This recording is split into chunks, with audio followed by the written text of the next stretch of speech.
Hello, everyone. Welcome to our panel here today on SDG-based learning. I'm joined by a panel of young change makers. So I'd like to start by first introducing myself. My name is Raya Bidshahri, and I'm the founder and chief executive officer of School of Humanity. For those of you who don't know what School of Humanity is, we're an online high school with an innovative learning model. At our school, our learners develop their skills, mindsets, and behaviors by tackling real-world challenges. And some of our students and alumni have actually joined us today to talk about the importance of SDG-based learning and challenge-based learning. Now, before I go to them, I want to set a little bit more context on the importance of the topic that we're talking about today. When we think about the education system that most of us experienced, it was often dominated through exams, right? Standardized test exams and international board exams were the things that determined the learning experience, and they were the things that incentivized the learning experience. However, what a lot of schools like ours from around the world have started to experiment with is this idea of challenge-based learning, where real-world challenges and real-world issues are the things that determine the learning journey and are the things that create the incentives for learning. And for anyone who's interested in learning more about challenge-based learning as a pedagogy, I strongly recommend going to challengebasedlearning.org, which is an open source platform with lots of great resources for teachers and for anyone who wants to experience it. Now, without further ado, I'd like to introduce our panel. I'm joined today by young change makers from 3 different countries joining us today. And these young change makers all have experience with challenge-based learning. And FYI, they're all high school students, so they're truly young change makers. And they've all worked on some really exciting projects and solutions in order to push humanity forward, but they've also been developing their skills through the process of contributing to the Sustainable Development Goals. And that's what we're going to learn more about today. So I'm going to ask each of them to introduce themselves and tell us a little bit about the challenge that they dedicated their time to and why it's such an important issue. So Jana, I'd love to start with you, and then we'll move to Siva Nanda next. Perfect. Hello, everyone. My name is Jana Isa. I'm 18 years old from Egypt. I am a School of Humanity alumna. I was part of the summer school program last year, and I took part in the Future of Medicine pathway. I consider myself a psychology enthusiast, an MUNer, a soon-to-be medical student, hopefully, and most importantly, a human rights activist that has an immense passion for making a positive change in the world. And in order to achieve those goals and aspirations, the School of Humanity was the right program for me to take a big leap towards achieving them. So during the School of Humanity, what I tried to do is to tackle the issue of physical child abuse due to its prominency and the fact that it's such a prominent global issue where half of the children population experience violence every year. And especially during the pandemic, when the world was going into lockdown, the number of reported cases of physical child abuse decreased. And that not because it stopped, but because there was no way essentially to detect, since everyone was locked behind their own homes. So what I tried to do is I tried to think about a solution for the detection of physical child abuse. And I came up with Detect to Protect, which is essentially an AI camera that is able to detect the symptoms and the signs of physical child abuse. Some of the features of the AI camera that we'll basically focus on is the presence of the bruises on the face, the arms, the legs, and the stages of healing the bruises. And yeah, enjoy. Amazing. Thank you, Jana. And before I come to Siva Nanda, I realized I forgot to mention to our audience, we do have Arabic interpretation for today's event. So if you hover over the screen and click on the microphone, you should be able to change the language. So just a heads up on that front. So Siva Nanda, on to you next. Okay, thank you, Raya. So my name is Siva Nanda, and I am from the United Arab Emirates. I'm 18 years old, and I'm a native Indian. Okay, so being a high schooler, I am a passionate feminist and also a dreamer. I want to pursue film and new media as an elective in my university, and hopefully to bring in impact as a filmmaker, because common people love films, and films are a great way to communicate. With that said, my favorite part in taking initiatives are education and women empowerment. And in School of Humanity, I focused on self-knowledge and well-being. That's the pathway I took. And here we are. I focus on education again because that's the one thing I'm really passionate about and bringing a lot of change in, because that's like the foundation to everything. So the key problem that I combated was ineffectiveness of traditional education systems and its adverse impact on the overall well-being of the students. So we can understand that the traditional well-being, traditional education system does not really cater to well-being, and it does not empower the future generation to combat the new issues. It lacks a lot of elements that would one would need later on, and it is usually based on rote learning and academic progress, so there's no room for diverse thinking. So the need of the hour is to switch from a knowledge-based education system to a skill-based education system. When we define well-being, it's usually on a commonsensical notion. It's just healthy living and being very healthy as a person, physical health. But it's also about comfortability and happiness, and also a lot of spiritual as well as mental health dimensions.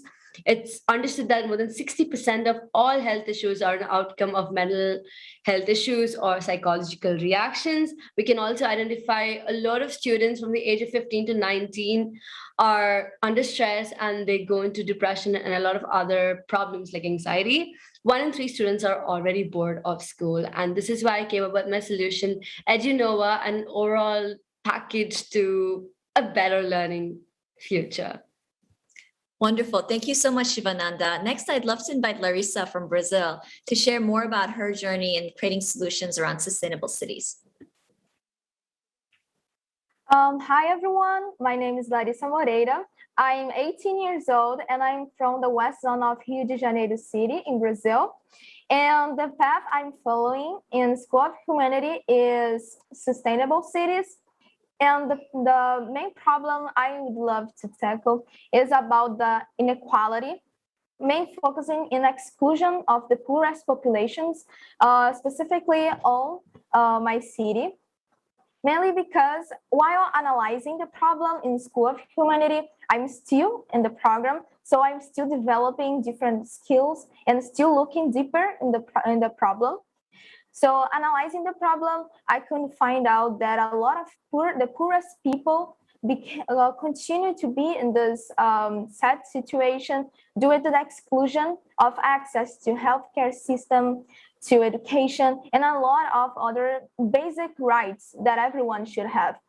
And looking for more to develop my solution, I want to focus on the access to citizenship, since we need to have a lot of identification cards, documents that will allow us not only to have access to those rights, but also to feel we belong to society. We are human and we need to really not being invisible. We need to participate in citizenship and while have access to our basic needs, and including also mental health. We need to have a purpose in our lives and explore different things to really fight against inequality. Amazing. Thank you, Larissa. And last but not least, Maria, please do introduce yourself and share more about the issue that you're passionate about. So, hi everyone, thanks for coming. And my name is Maria Eduarda. I'm from São Paulo, Brazil. And my path at School of Humanity was about self-knowledge and well-being. I am someone that is really passionate about education and also about a change maker. So connect students. I created an app to tackle mental health for high school students and also work with self-knowledge. So everybody knows that look inside of you, it's very important. So I help students with my app to look inside of their own lives and discover their passions, their futures, and also about something that can really stress in our world right now. So problems during the pandemic is the most affected are the students. So problems with anxiety, depression, and loneliness. So my app is about to confront loneliness and bring people together. So it's that, and I'm passionate about education. Amazing. Thank you, Maria. Now I have a question for everyone.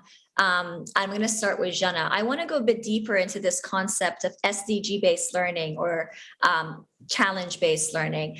And what I think I'd love to understand from all of you is how exactly can learners develop their skills by tackling real-world problems? And can you tell us a little bit more about how you did that? How did you learn and develop your skills, knowledge, mindsets, concepts by actually tackling the problems that you spoke about briefly today? So Jana, I'll start with you here. Okay, so I think that tackling world problems beyond our traditional academic curriculum really helps stimulate innovation and creativity, especially if you're focusing on the problem, because if we think about it, there are so many problems that we can solve. There are so many real world problems. But if we truly pick the one that we're passionate about and we're intrinsically motivated by, the amount of creativity and innovation each and every one of us can really have is out of this world. So the first thing that we really need to think about is like, what am I passionate about and what am I motivated to actually tackle from these so many real world problems? Because tackling real world problems gives you meaning and purpose and will definitely allow you to develop key organization skills, time management skills, as you'll need to balance, of course, between your academics, your project that you're working on to tackle this real world problem. And within the project itself, you have different components that you also need to balance and work on. So throughout your journey too, while you're working on your project to tackle this real world problem, you'll build communication skills and also something very, very crucial, networking skills to effectively get different perspectives on the project that you're working on. And from there, how can you better improve your solution? So in terms of the skills that I learned while trying to solve the problem, I really developed my research skills, especially along with like root cause analysis, because once a learner is able to identify the root cause of their problem, they can then effectively bring about a solution that will tackle this root cause. So I think especially for the project that tackling physical child abuse, what I found was the lack of detection. And in order then to tackle that lack of detection, I needed to think about a project that would work on that in order to reduce, first of all, the cases of physical child abuse, but also improve the detection of physical child abuse. And something else which I think you truly learn throughout tackling real world issues is adaptability. You become more adaptable as a person because you would want to learn new skills to work better on your project. You would also try to think about different ways to tackle your problem if you're not, like, say, experienced enough. So I don't, for example, currently have any coding knowledge, but in order to develop an MVP, a minimal viable product for my project, I needed to think about ways I can use like machine learning without the ability to code, but hopefully I will one day. So yeah. Thank you. And Siva Nanda, what about you? How can learners develop their skills by working on projects like the one you have? So the conventional education system is, according to me, it's a third person perspective. Like you're learning something that's already in there. But when you're doing it yourself, you're directly experiencing it. And that gives you a lot of insights and a lot of thoughts that you would want to put in together and just share to the world. There's a expansion that's happening. And when you're working on your own project, you build something called empathy. Now, empathy is a foundation to creativity and innovation. That's when there's like an urge to learning takes place, and that's when you feel like doing something because now you are doing it, so now you feel for it, right? But when it's something else that you would just have to learn and write down in a book, you would be a little more realistic, like practical, and you just want to score something. That's a whole different thing. And when you work on your own project, a divergent thinking occurs. You're not converged to something, there's a liberty. So that kind of a freedom lets you be who you are instead of trying to fit into something else. I always call it a worm in a terrarium, but this is what I feel about working on your projects. Now when I worked on my project, as Jana said, root cause analysis played an important role. Like if you look at education, education itself has a lot of problems, from well-being to socioeconomic and a lot of resources. There are a lot of problems and conflicts around the world when it comes to education itself, and everybody have different ideologies on education. So I focused on well-being because only if you are mentally healthy, you can grasp knowledge or any sorts of learning out there. The second thing is that I feel to reach out my solution to other people, digital presentation and marketing, networking, all of these played a really important role. So these are some skills that Skill of Humanity helped us, making those colorful presentations, but at the same time, they're very formalized and standardized. That's the way we can attract everyone to come into something. So making a purpose-driven education framework was one of my ideas, and these skills really helped me. And last but not the least, I could build on something called thought leadership. So thought leadership is a really powerful tool that one should know, because it's when you take accountability and you take leadership not just as a choice, but as a day-to-day responsibility. So with that, I would like to conclude. Thank you, Siva Nanda. And Larissa, what do you think about this topic? First of all, I agree with everything the girl said, because I think everything is extremely important to start developing different skills and thinking about more how people can develop different skills. I remember while developing my ideas that I needed to look into a lot of numbers and I comparing it with others paths.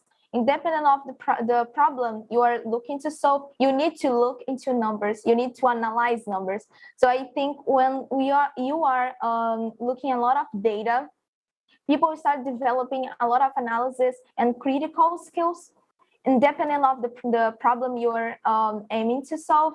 And also you start to be more you look for more community growing, mainly because when you start to really think about a problem, you notice that you cannot tackle it alone. Even if you had the idea, you need to really call your community and talk with people, as it was mentioned about communication. So you need to really talk with other people, get their feedback, and start developing your community growing to really solve a specific problem. And it was also the main aspect that I had on my while I was developing my solution, mainly because I needed to look into numbers, I needed to talk with other people, and I needed also to think about different ideas. And I think it is extremely important, because when we are trying to solve a problem, we start to think about a lot of different ideas. However, one thing that learners, even when they are starting to solve and think about a problem, people start to reject some ideas even in the beginning. So I think it is extremely important to develop different skills, start to gather those ideas. Even if it does not work now, it can work in the future, or even you can get another insight through this idea. So it was something that also touched me while developing my skills and developing my solution. So I would recommend mainly these 3 points: look into numbers, have a critical analysis to develop different skills during your journey. The second thing, don't reject your ideas, because even if you are thinking about something related to art to solve your problem, it can give you an insight about designing or even about music or other paths. So it is extremely important. So I think it is the main points I would give. Perfect. Thank you so much, Larissa. Lots of useful insights there. Maria, what about you? Can you tell us a little bit more about the skills you developed throughout this problem-solving process? Okay, so while I was in this process, the most interesting part for me is that working with a real world problem push learners to go beyond their own country. So I focused too much on Brazil, but also I need to collect data from other countries, for example, India, United States, and others. So I was expanding my vision, and that was really interesting because analyzing the different data, I found something in common, that is self-knowledge and well-being. And by seeing this scenario, I started to think about a solution that could work in my country, but also in other countries as well. And that is really interesting because you make that accessible for everyone. And that is the beautiful thing by tackling a real world problem. You can solve a problem in a community, but also in anywhere in the world. And yeah, and the most skill that I am passionate about, as the girl said, was effective questioning. I understand that my problem have sub-problems and root problems that can lead to more problems about governments, about culture, about education. And that was like a bad scenario because I cannot change the words, but yes, I can change my community and growing up for others' community as well. And that was the effective leadership that the world needs. So interesting. And about the skills of the prototype, while you are tracking a real world problem, you need to create something that perhaps is new in the market, and you need to know about graphic design, business model. And that is really interesting because, for example, I didn't learn about that in the college, in high school actually, and I learned that by tracking a real world problem, and that was really fulfilling for me. And the last one, I would say that before you solve a real world problem, you need to look inside of you and understand that your passions and something that guides you through this problem, and what is your passion is, why you are trying to solve this problem, and you can reveal something that is magical and really exciting for the world. Beautiful point. Thank you, Maria. I want to take a moment to actually take a question from the audience. So to our audience listening, please do feel free to share your questions with us. We'll try to take as many as possible. There's a question around if we could expand more into the solutions to the problems presented. And I want to start with you, Jana. I know you actually used machine learning to solve the problem or to contribute to solving the problem around physical child abuse. Could you share a little bit more about how you did that and what process you took for that? I think you're right. So after gaining knowledge and collecting the signs and the symptoms of physical child abuse in a computational thinking manner, and of course with the root cause analysis that we did at the School of Humanity, I used a machine learning model that, by the way, is accessible to everyone and everyone can use. It's called Teachable Machine, which is a web-based tool that generates machine learning models. And again, it's very easy, simple to use, and there's no coding required. And that was, again, some of the things that I had to do is to adapt to the fact that I didn't have kind of any coding experience. And therefore, when I found Teachable Machine, I was kind of happy because it allowed me to create an MVP. So the first thing that I did to use the Teachable Machine was that I collected online photos from published cases of physical child abuse. I then put them into two categories to test the model. So I did bruises on the face for the first category. And then for the second category, I did bruises on the hand. I then trained the model, after which I created a machine learning model that was able to detect bruises on the face and arms. And of course, to test that, I then got another photograph. There's an option where you can, a camera option, you can show it to the camera. And then after that, it will kind of give you a signal what it detected, and it was able to successfully detect this feature. So I think from that, really, even if you still don't have certain skills or certain knowledge, you'll be able to do it throughout your journey. But if you truly want to work on that project, I guess the most important thing is to learn to be adaptable and try to reach out to different resources, because there's so many resources out there. It's just a matter of finding them. And the most important, I guess, the way to find them is to ask your mentors, ask those that are around you that are experts in the field of knowledge, or experts in the field that you are trying to solve your solution in. So, yeah. Wonderful. Thank you, Jenna. And Maria, I want to come to you for a moment here as well. Could you talk us through your design process as you apply design thinking to tackle the problem of well-being amongst youth in Brazil?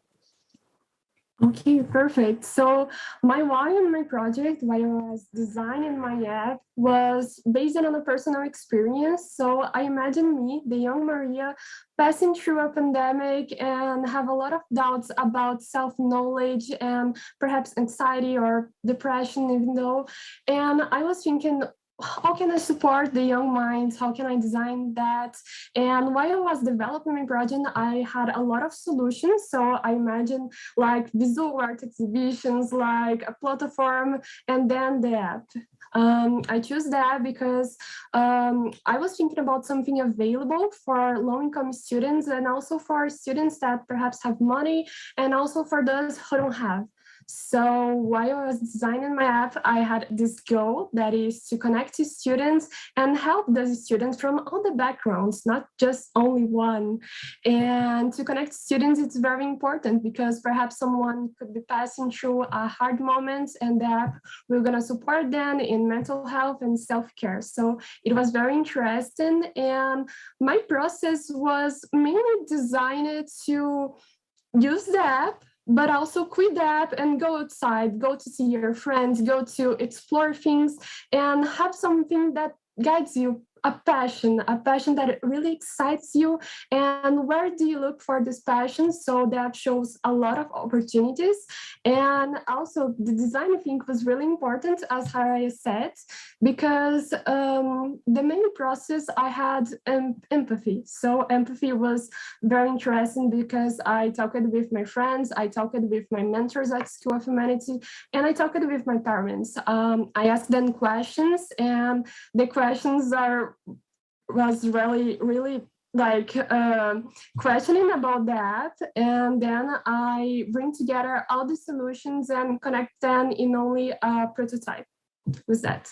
Amazing. Thank you. And I love that you emphasize on the role of empathy when designing solutions. It's definitely something we can all take away. Siva Nanda, tell us a little bit more about your solution. So you created a framework for education focused on well-being called Wonder, I believe. So tell us a little bit more about that. Okay, so the entire thing is Edunoa, and then under that there is AI friend support.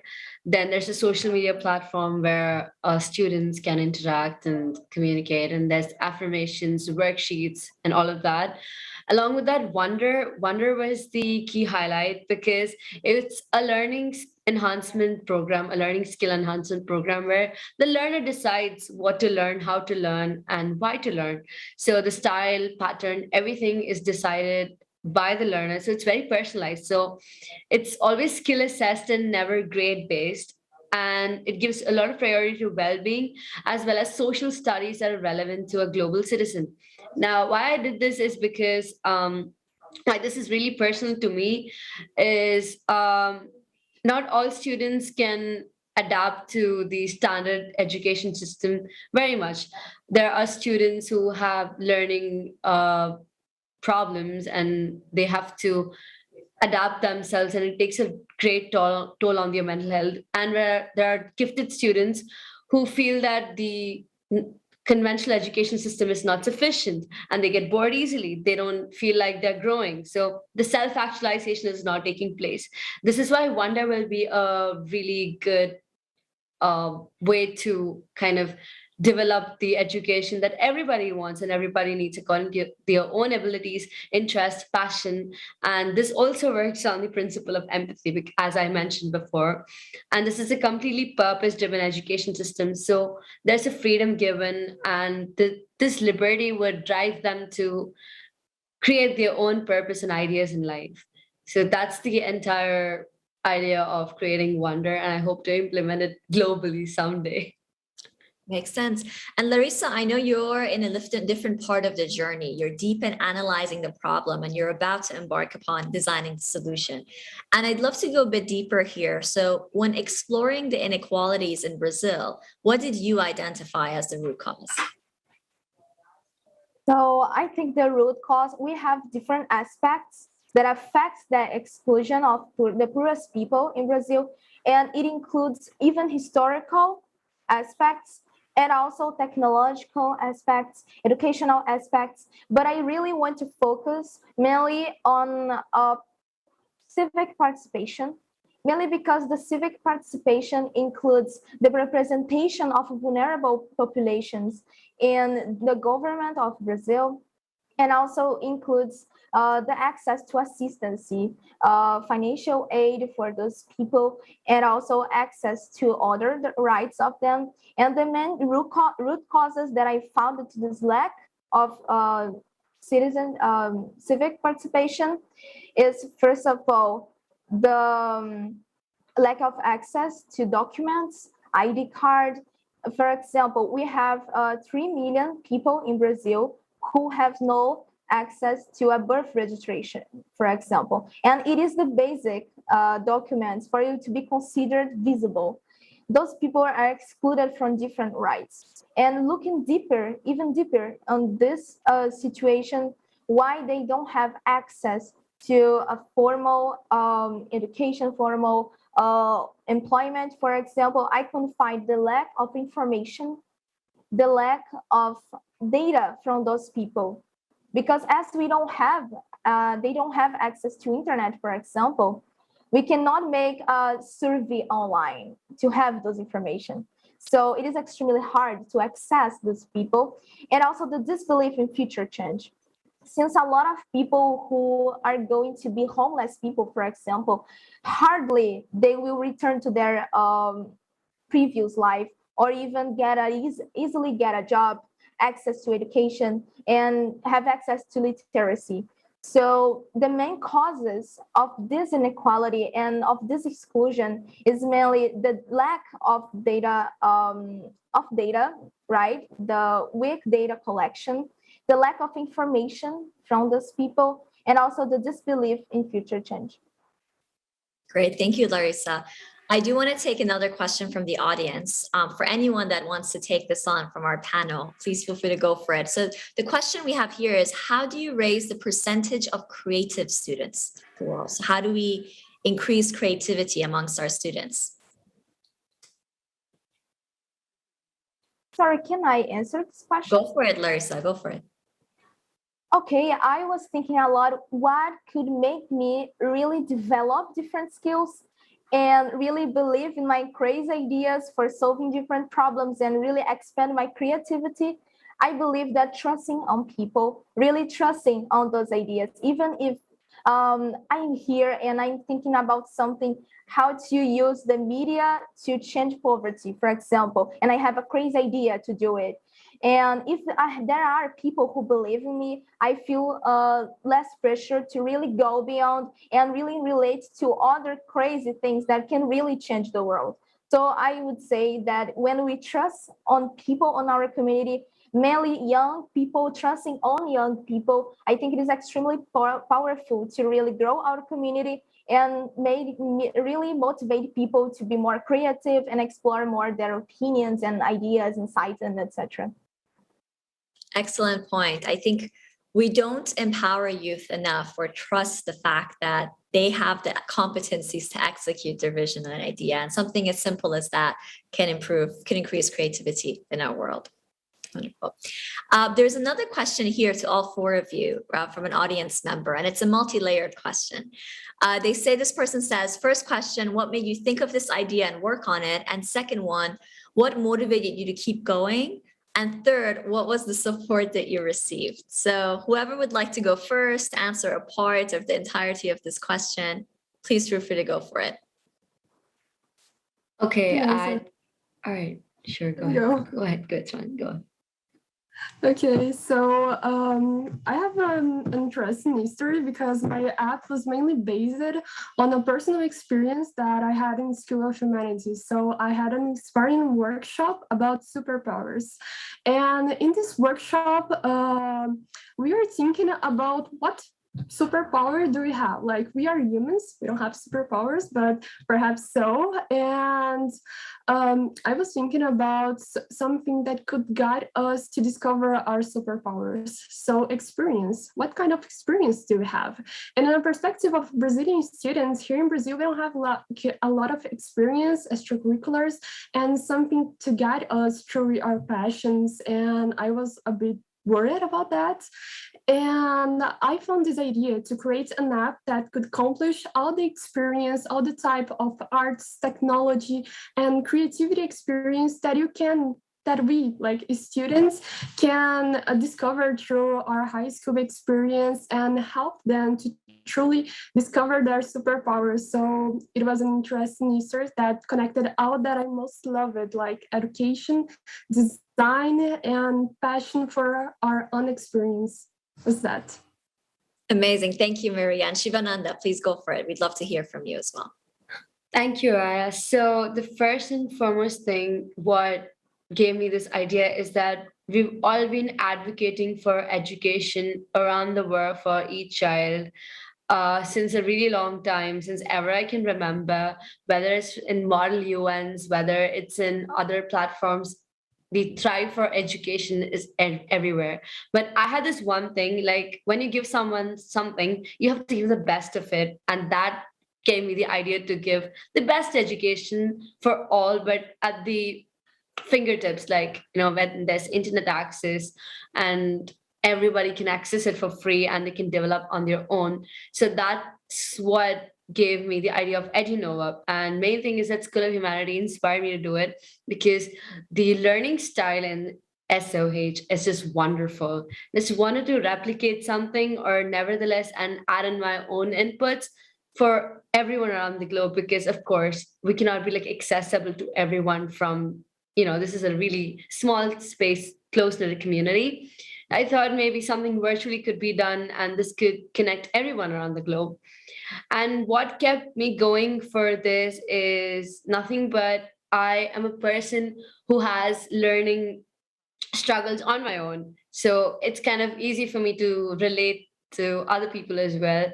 I feel very confined to the normal education system where my thinking is not taken out, where I'm suppressed of my creativity. So this system kind of helped me to become who I am. And that's one reason that kept me going. So for me and for everyone else.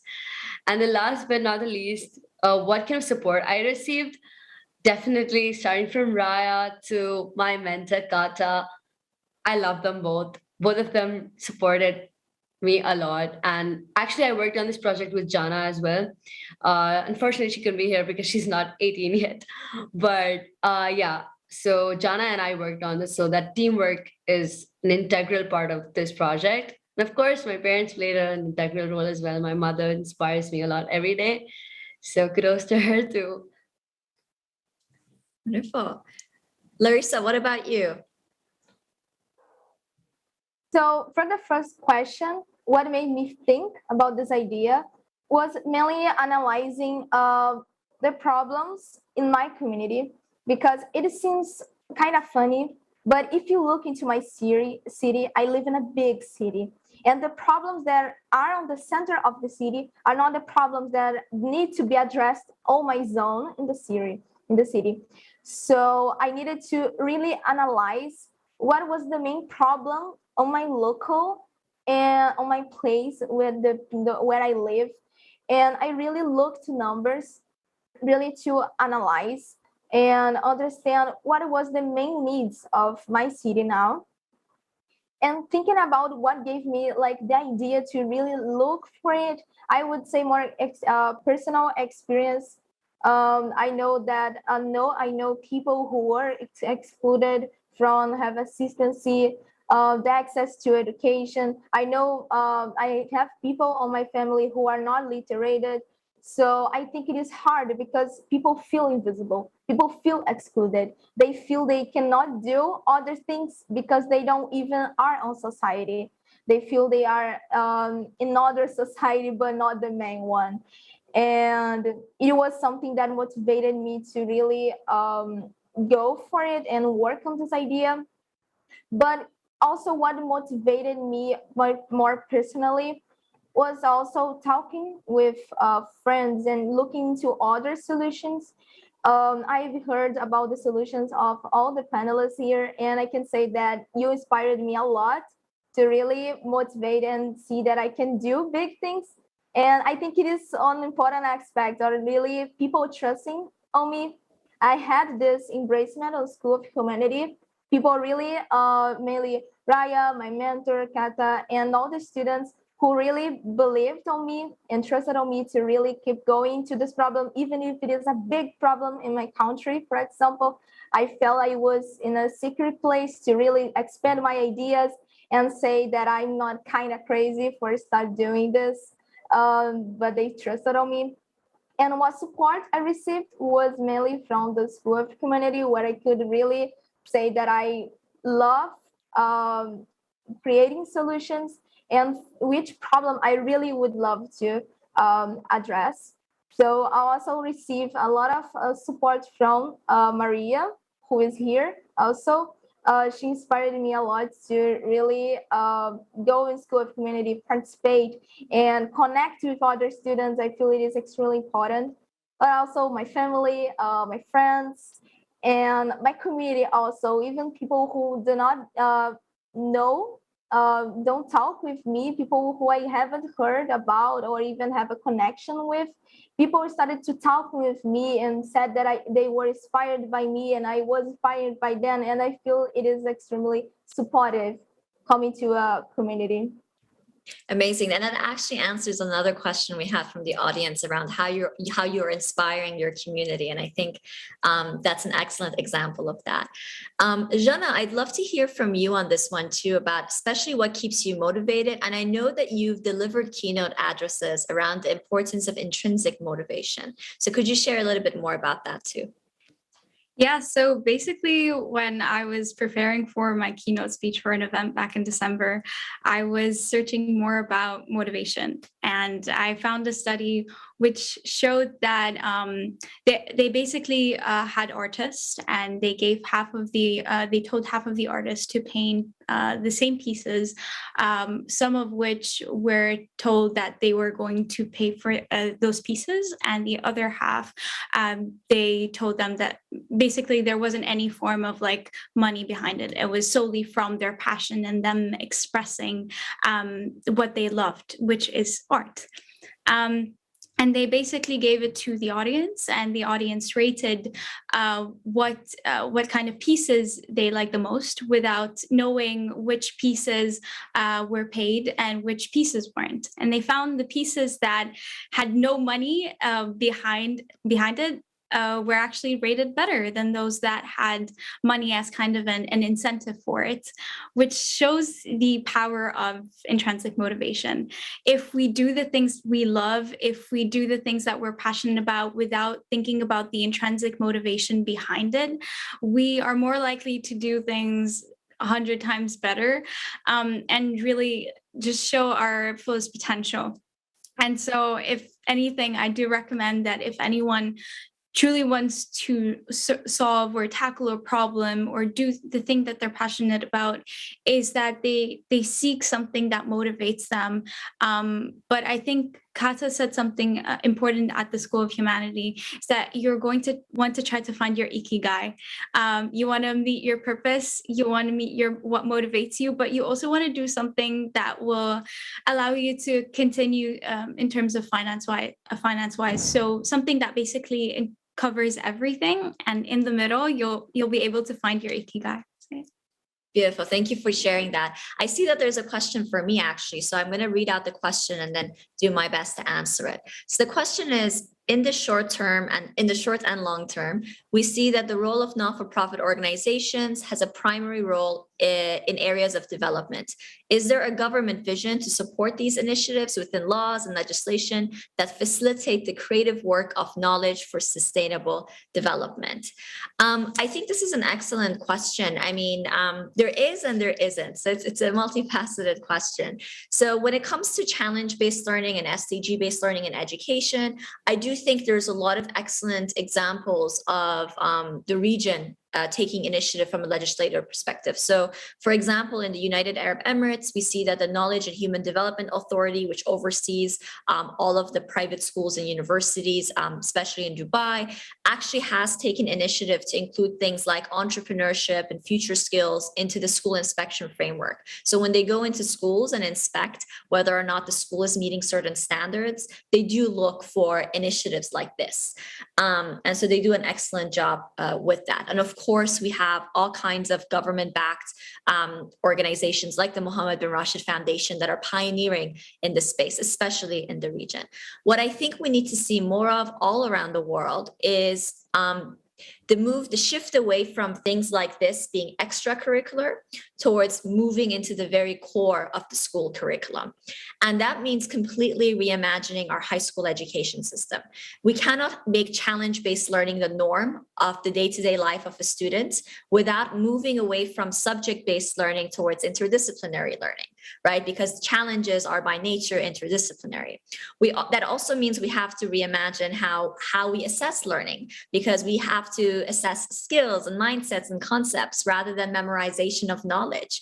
We have to move away from exams towards project-based assessments. So making models like this the very core of our education system means completely revamping and reimagining the education system. And unfortunately, in most places in the world, regulations don't allow for that. The regulations still push schools towards exam-based learning, subject-based curriculum, and traditional ways of teaching. So that's where I think we need a lot of radical innovation from the governments of the world. Now, as we're approaching the end of the panel, I'd love to bring it back to the Sustainable Development Goals with a question for each of our panelists here today. So starting with you, Larissa, you are on the pathway that focuses around sustainable cities. And I'd love to hear from you on what do you think are the characteristics of cities in the future that cater to the Sustainable Development Goals? So I believe that mainly for sustainable cities, we need to really focus on like access in actually three bases, mainly the access for food, access to water sanitation, and access to quality education.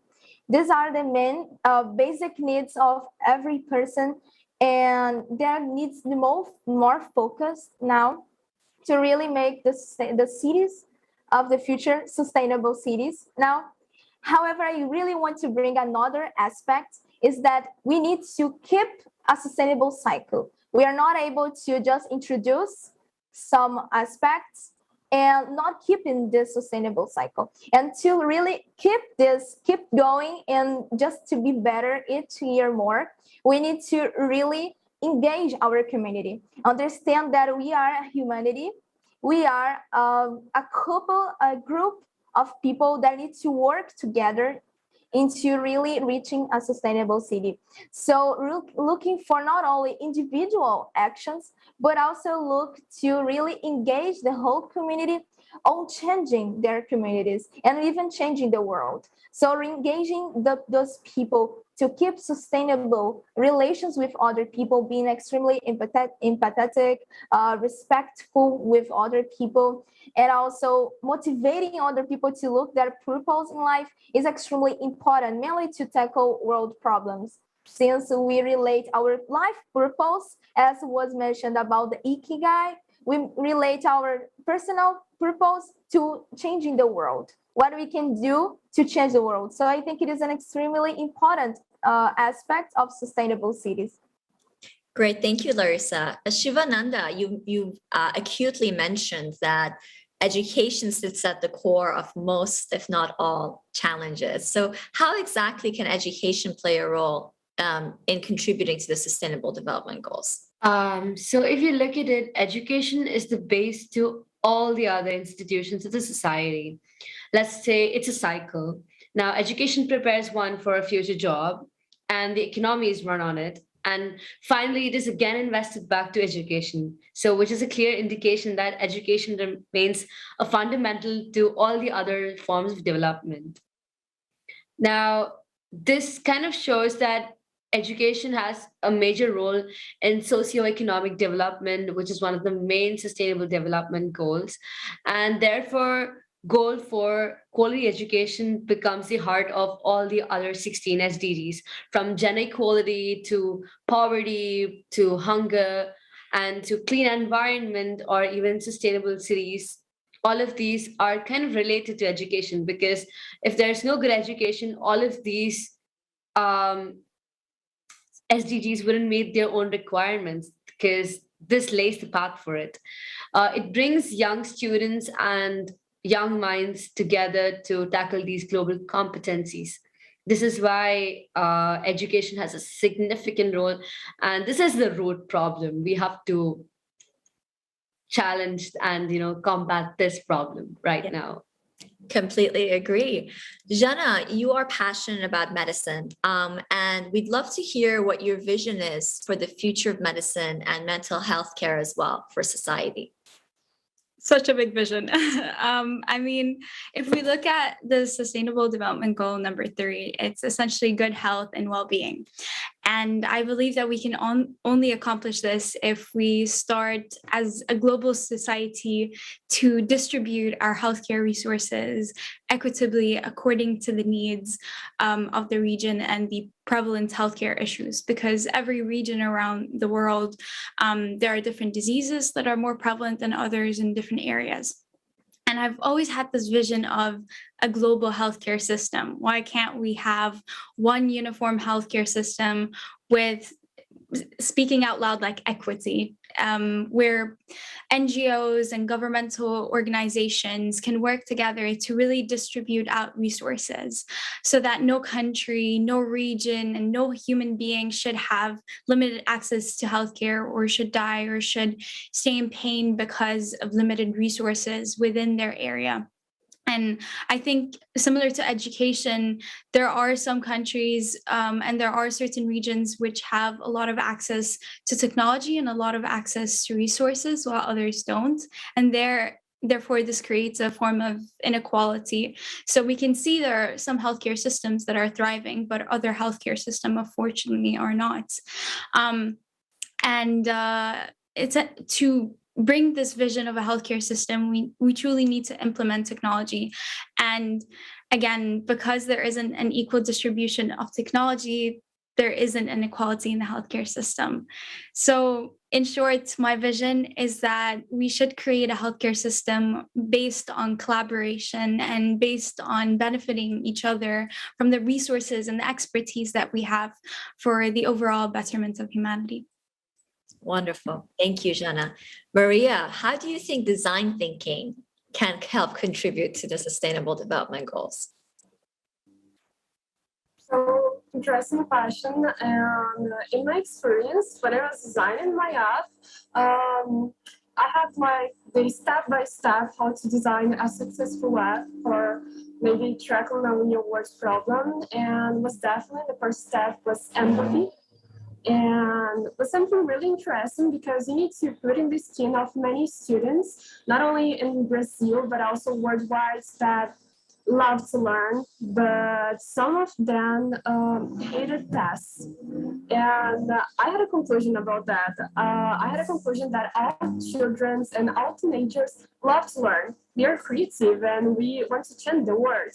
But I summarize the test, for example, hide this leadership, hide this creativity, and hide us from beautiful things. So design thinking was an interesting part of this process. And also, after that, we need to test something. So a prototype that you want to have.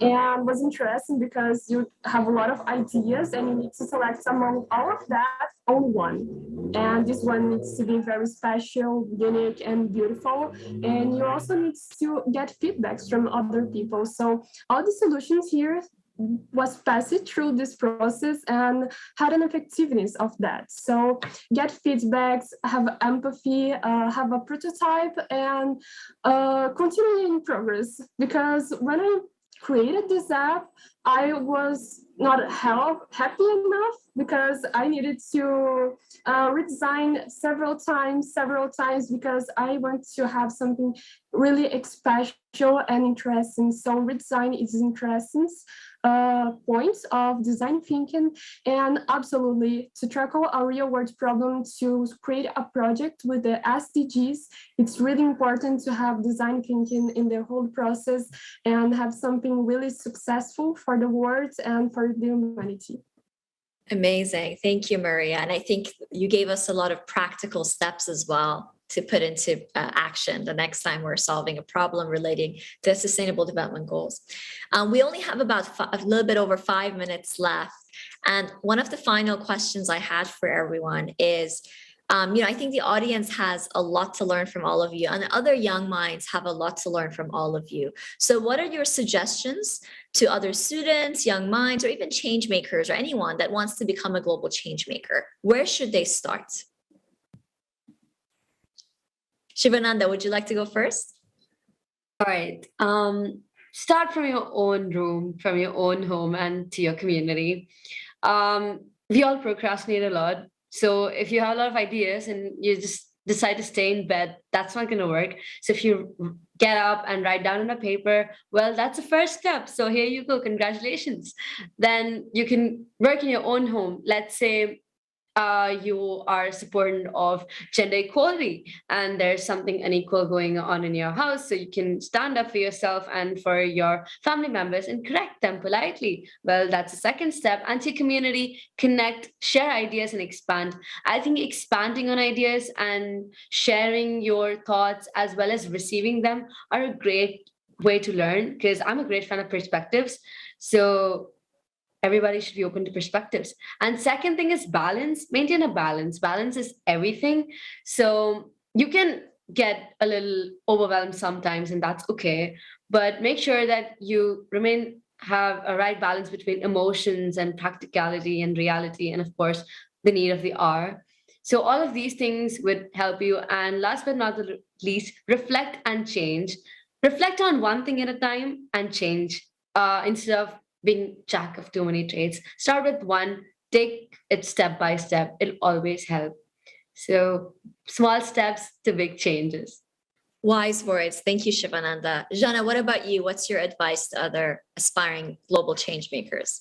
So I think I mentioned it quite a few times, but I would tell you guys in 2 simple steps. And actually, before I say 2 simple steps, I think we need to acknowledge that it's easier for young change makers in certain regions and in certain areas to achieve their goals than in other areas. And this is, again, unfortunately, due to inequalities around the world. But know that wherever you are, I know that some people might work harder than others to achieve what they want, even though all of us equally have the passion. But it's unfortunately due to the situations or the regions that we're put in that it would be harder for some people. Know that you can achieve it.